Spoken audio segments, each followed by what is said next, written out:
Bom, então agora eu vou começar a apresentar a minha pesquisa científica anual da Trilha Research, que tem como título A Vida dos Judeus no Passado Nazista, Maus e a Retratação da Vida, dos Medos e dos Comportamentos dos Judeus nesse período. Bom, aqui como uma breve introdução, um breve resumo, né, do que eu vou falar ao longo da minha pesquisa. Então, basicamente, é uma análise sobre o período nazista, que teve início em 1939 e fim em 1945. E aqui eu vou focar, né, o meu ponto principal é de como os judeus viviam com toda a perseguição que eles sofreram durante esse período, né? E aqui eu utilizo alguns capítulos da história de Vladek, que foi contada por Art Spiegelman no livro Maus. Aqui, como contexto histórico, para a gente poder entender melhor tudo o que aconteceu durante esse período, principalmente, né, do Holocausto, né? Bom, o livro, ele acontece, né, principalmente na Polônia, que foi um país totalmente dominado pelo nazismo, né? O que é muito citado no livro também são os campos de concentração, que aqui o principal que a gente tem é Auschwitz, né? Que teve o maior número de mortes de judeus. A datação aqui, né, 1939 a 1945, é, que foi a perseguição constante e a morte constante também de judeus, né? E como eu já disse, né, o genocídio do povo judeu, que foi feito pelos alemães. Todo esse genocídio teve como líder o Adolf Hitler. Bom, aqui o pesquisador Tiago Arcanjo, que tem um artigo, né? Essa afirmação aqui eu tirei do artigo dele e agora eu vou ler para a gente poder entender, né, mais o que eu vou falar ao longo da minha pesquisa. Aproveitando-se da situação, Hitler acusa os inimigos internos como mandantes do ataque terrorista, forçando o presidente Hindenburg a assinar o decreto que daria plenos poderes ao seu novo chanceler. Com plenos poderes, Adolf começa a erradicar qualquer possibilidade de oposição. Partidos são desmantelados, prisões são decretadas e assassinatos são solicitados. O NSDAP é o único partido permitido e a legislação é orientada pelo Führerprinzip, ou seja, pela vontade soberana do Führer. Então, aqui, basicamente, ele fala que todo poder, tudo estava concentrado nas mãos de Hitler. Então, tudo que fosse acontecer ia ser comandado por Hitler. Então aqui ele fala que toda a oposição, tudo que fosse contra, né, a Hitler, tudo que fosse contra o que ele dizia, ia sofrer as consequências, que no caso seria é, a morte, né, ou perseguições. Tanto que ele fala aqui que todos os outros partidos eles foram desmantelados, prisões foram criadas, teve muitos assassinatos, né? Então tudo que era contra o Hitler e seus princípios ia ser erradicado. Bom, aqui eu escolhi essa imagem porque a gente pode observar, né, que são retratados crianças judaicas que estão atrás das grades, né, estão atrás do arame. Então, eles estão presos, né, no campo de concentração, a gente consegue ver o uniforme, né, que todos estão com a mesma roupa. e que eles, atrás dessas grades, né, presos nos campos de concentração, toda a liberdade deles é retirada, então eles vivem uma vida totalmente inadequada para a idade deles, né? Eles não têm a liberdade de crianças, né? Eles estão presos, eles trabalham, eles estão sofrendo com agressões, estão sofrendo com as más condições, né? Que todos os judeus viviam dentro dos campos de concentração. Bom, aqui, com a minha fonte histórica, eu escolhi o livro Maus, publicado no ano de 1991, que tem como autor o Art Spiegelman. O motivo de eu ter escolhido essa fonte, de eu ter escolhido esse livro, é que o personagem principal, que é o Vladek, ele conta a sua história, né? No período em que os judeus foram mandados para o campo de concentração. O Vladek, ele conta toda essa história de quando ele e a família sofreram toda essa perseguição, de quando eles foram, né, para o campo de concentração, tudo que eles sofreram, né, lá dentro. Então, de uma forma muito simples, muito fácil de entender tudo, todo o sofrimento, tudo que eles passaram durante esse período de tempo, né? Então, aqui é fácil de entender como eles faziam para fugir, para se esconder, para lidar com a angústia de ver a família morrendo, né? E todo o medo também envolvido. Bom, aqui como minha proposta, eu tenho essa seguinte pergunta.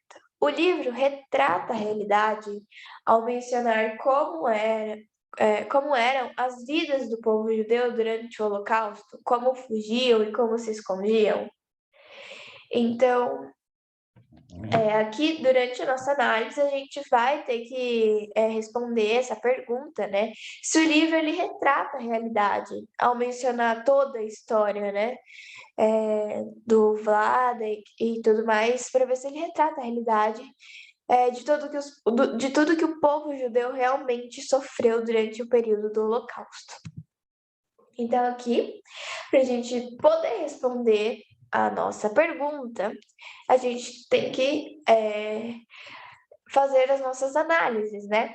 E aqui, para minha análise, eu retirei algumas páginas do livro que estão no capítulo 5 da parte 1 e no capítulo 1 da parte 2.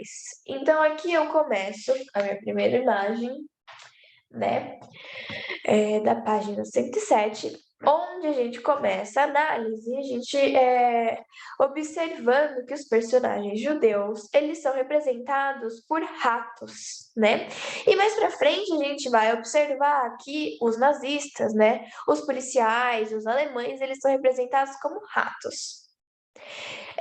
Essa representação dos seres humanos serem retratados como animais é chamada de antropomorfismo. E o autor utilizou isso porque, com a finalidade, né, de mostrar que os judeus eram sujos, nojentos, pestes, né? Eram peçonhentos. Então, os judeus humanos eram retratados como ratos, né? Como animais, ratos, porque a gente consegue fazer essa relação de essa briga entre os alemães e os judeus, né? Então, que os judeus nessa época eram representados como peçonhentos, como sujos, né? Como pestes.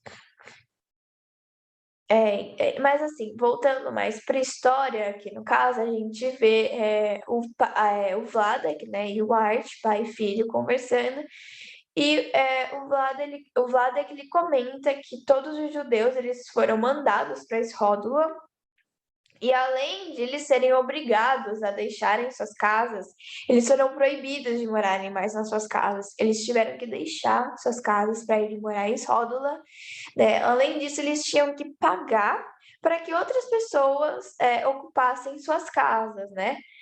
Então, eles eram obrigados a deixar suas casas e, além disso, pagar para outras pessoas morarem lá. né? E agora seus novos lares seriam guetos, né? Eles iam morar agora em guetos. Bom, aqui na segunda imagem, que é da página 111, é uma página que eu acho muito importante a gente analisar, porque aqui a gente observa o que que o medo, o que que o terror, a raiva faz as pessoas fazerem, né? Então, aqui no caso, a gente tem a personagem Tocha, que é da família de Vladek, né?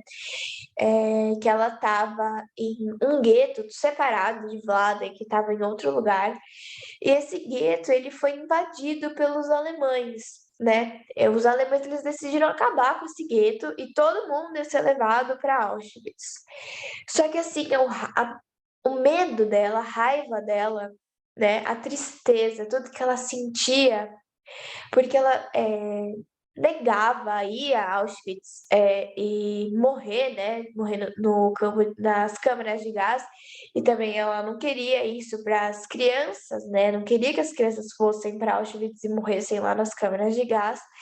Tudo isso faz com que ela se matasse e matasse as crianças com veneno, né? Tomando veneno.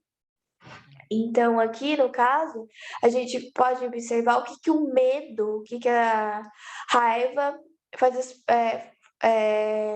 faz as pessoas fazerem. Então, aqui no caso, tudo isso faz com que ela tire a própria vida e tire a vida das crianças também, né?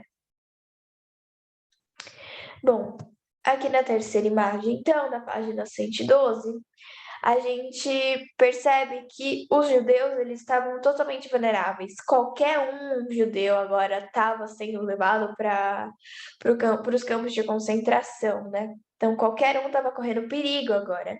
Então a única solução que o Vladek encontrou, né, a melhor solução neste caso agora, foi arranjar, né, um esconderijo em seu porão, que aqui no caso, esse esconderijo é chamado de bunker, né? Os bunkers, onde eles poderiam se esconder por um determinado período de tempo, né? Eles poderiam se esconder, se proteger, né? Vamos dizer assim, para não serem levados para Auschwitz, né? E aí, e também aqui no canto da página a gente pode observar um esboço de como era esse bunker, né? Bom, na quarta imagem, a gente a gente observa que os alemães, no caso aqui, sabiam que tinham judeus escondidos, né? Que tinham judeus aqui, mas como o bunker era muito bem construído, muito bem estruturado, os alemães não eram capazes de encontrar, né, os judeus ali. Mas, além disso, a gente pode observar que as condições dos judeus, eram péssimas nesses bunkers. Por quê?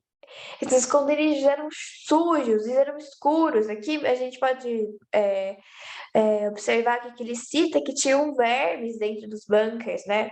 Então eram péssimas condições de vida nesses casos aqui. Além também de toda uma pressão psicológica, né? Do medo, do terror, da tristeza, do medo de serem descobertos, né? Do medo de serem levados para os campos de concentração. Então, além das péssimas condições, né, de saúde, também tem os medos, né? Os medos de serem descobertos e tudo mais. Bom, aqui na quinta imagem, na página 115, a gente percebe, né, a gente descobre que tem informantes. Às vezes, próprios judeus são informantes. As finalidades desses informantes é levar informações, né, para os policiais nazistas, né, para os policiais alemães. Por exemplo, se alguma família judaica estava escondida em um desses bunkers. Então, essa era a finalidade desses informantes. E aqui a gente observa que o informante encontra Vlada, sua família, e pede ajuda, né? E mais tarde ele conta para os policiais que eles estavam escondidos. Aqui, como eles foram descobertos, eles foram levados, né, para um outro lugar, um lugar que eles foram observados, que eles iriam ser observados 100% da hora, né? Então, eles foram levados para lugares que eles seriam totalmente observados. E aí a gente percebe também aqui que em todas as possibilidades, em todas as possibilidades que eles poderiam achar, eles nunca estariam 100% protegidos, nunca estariam realmente salvos de serem levados para os campos de concentração. Eles sempre estariam correndo o perigo ali, né, de serem descobertos e tudo mais. Então, eles nunca realmente estavam 100% protegidos.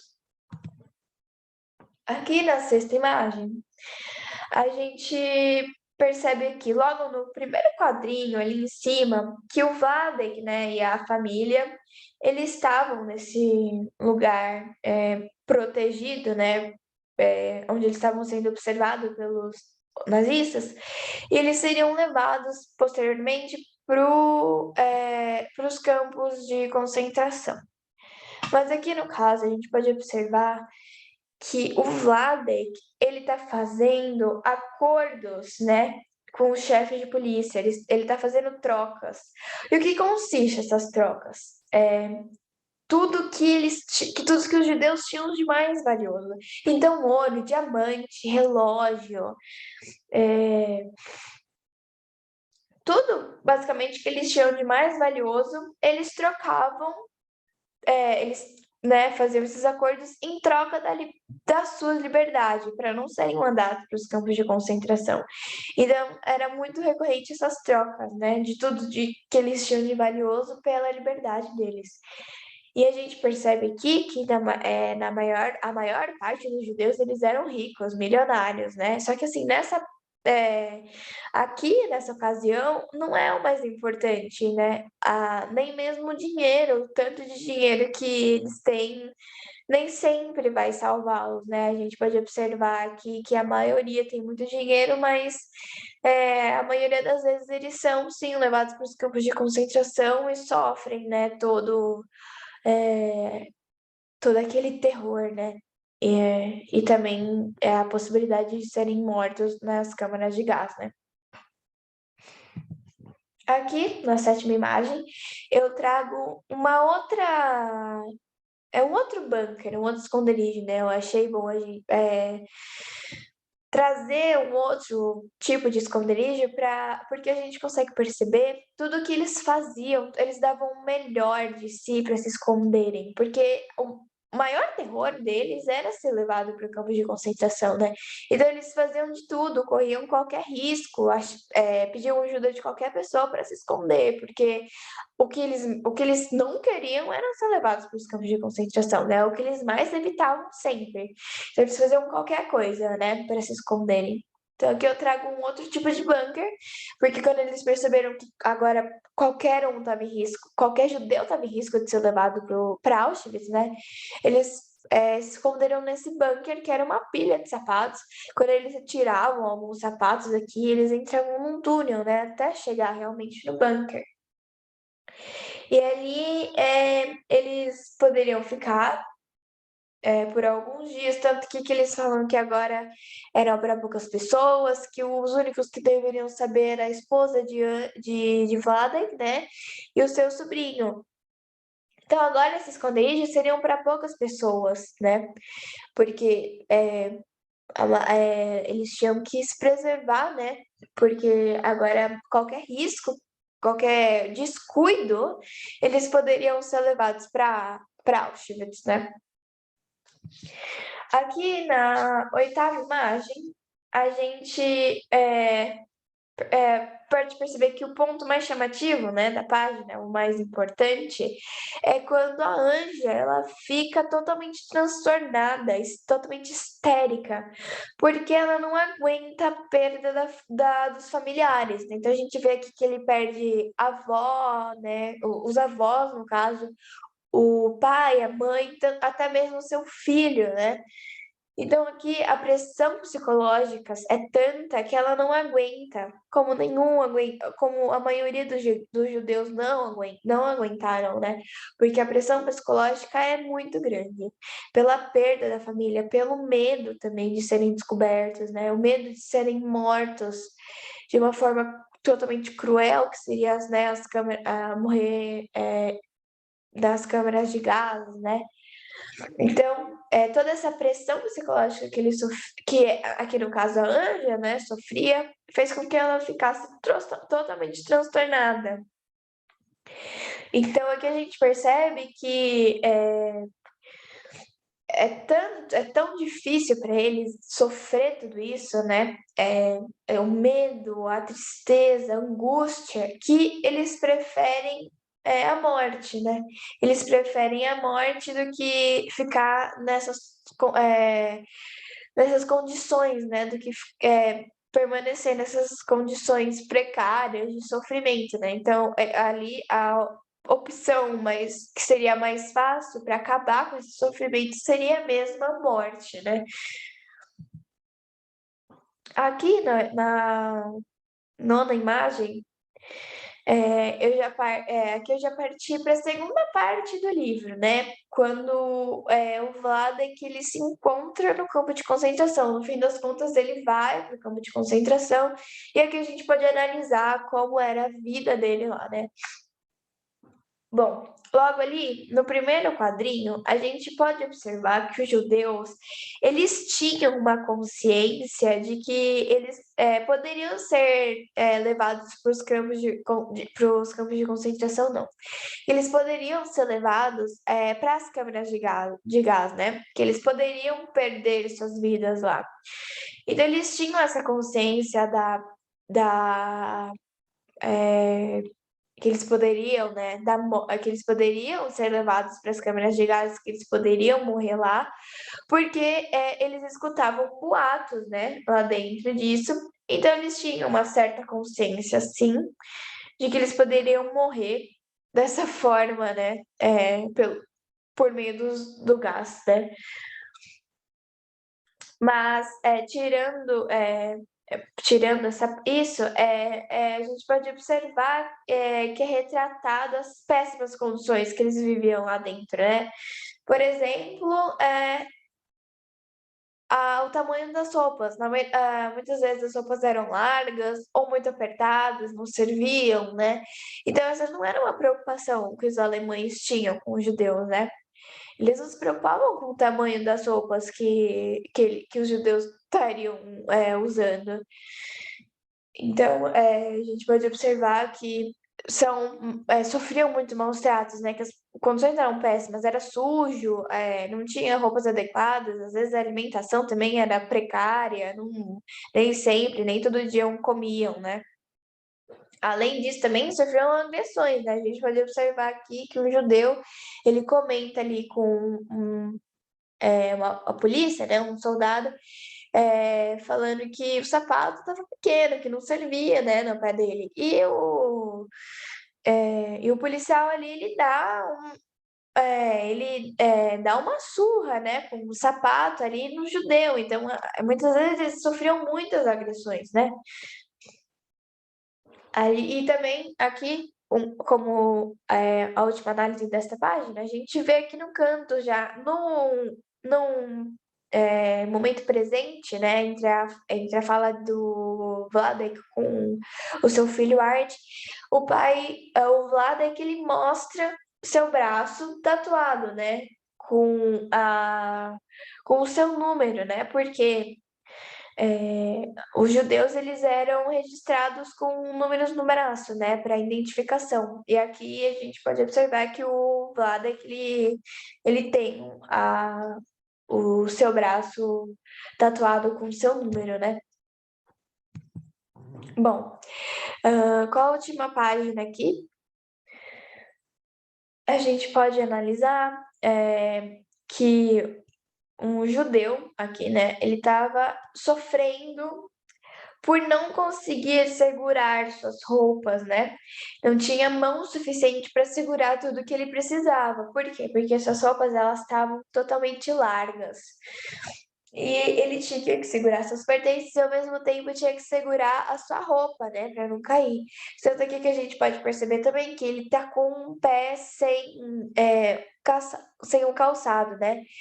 E ele cita aqui que era inverno, então com essa roupa larga, com esse pé sem o calçado, ele sofria com frio, né? Ele sofria muito porque não tinha as roupas adequadas para aquecê-lo, né? Então aqui a gente vê que eram situações muito precárias, né? E também aqui a gente pode observar no meio aqui da página que um judeu, ele cita roubos, né? Por quê? Porque os próprios judeus, eles roubavam um ao outro. Porque esses pertences, aqui nesse caso uma colher, poderiam posteriormente ser trocados por comida, né? Como, por exemplo, por pão. Porque a comida era escassa, nem sempre eles tinham que comer, então eles tinham que lutar, né, pelos seus alimentos. Então, aqui no caso, uma forma, né, de se alimentarem era roubando, né, esses pertences. Então, assim, o roubo era uma das soluções mais fáceis, né, para poderem se alimentar. Bom, aqui chegando nas conclusões, a gente pode observar que os capítulos eles apresentam imagens e falas com as cenas muito características da época, né, do Holocausto, principalmente quando ele fala das é, partes dos bunkers, né, dos esconderijos. É muito bem estruturado, é muito bem contado, né, essa parte. Também a gente tem as cenas mais importantes, que são as que retratam o comportamento e o estado com que os judeus eram tratados, né, nos campos de concentração. Então, todos os maus tratos, a má alimentação, a sujeira e também os sentimentos, né, o medo, a tristeza, a angústia, o terror, né. Aqui a gente pode perceber também que a história que é contada por Vladek é totalmente verdadeira, né? A tudo que eles sofriam, o que realmente os judeus sofreram, né? Nesse período de tempo. Principalmente com a necessidade das prisões, os acordos que eles faziam, né? Em troca da liberdade, os maus tratos que eles sofriam. E também os disfarces, que eu não citei, né, ali na parte das imagens, mas agora eu comento agora, que é assim, os judeus, para que eles pudessem andar livremente nas ruas, né, eles se disfarçavam de poloneses, e no livro os poloneses eram retratados como porcos. Então, como disfarce, né, os judeus eles colocavam máscaras de porco para que eles pudessem andar livremente pelas ruas, né. Também como a gente pode observar também que é muito difícil, muito doloroso para o Vladek voltar, né, ao seu passado nazista e sentir novamente aquela angústia, aquele medo, tristeza de ver a sua família sendo destruída, né? Eles, por exemplo, não poderem também viver mais suas vidas livremente, não poderem mais viverem nas suas casas, né? Então, perderem toda a sua liberdade e terem que viver com todo aquele medo, com aquele terror de serem descobertos, né? Então aqui a gente pode concluir que sim, que o livro ele retrata a realidade, que ele retrata totalmente a realidade quando ele cita a vida dos judeus, né? Durante o período do Holocausto, de como eles fugiam, de como eles se escondiam, de todo o terror que eles sentiam, né? Tudo que então o livro ele realmente ele trata verdadeiramente a realidade de como eram a vida dos judeus durante esse período horrível, né? Onde eles eram totalmente maltratados. Aqui, como a minha referência bibliográfica, eu usei o artigo do Tiago Soares Arcanjo, que foi publicado na revista Discente Ofícios de Clio. O título, né, do artigo é Entre a Tática e Estratégia nos Campos de Concentração em mãos de Art Spiegelman. E a minha fonte, né, no caso aqui, foi o livro Maus, A História do Sobrevivente. Eu utilizei o capítulo 5 da parte 1 e o capítulo 1 da parte 2. Que tem, e o livro tem como autor o Art Spiegelman, e o meu livro foi publicado no ano de 2019.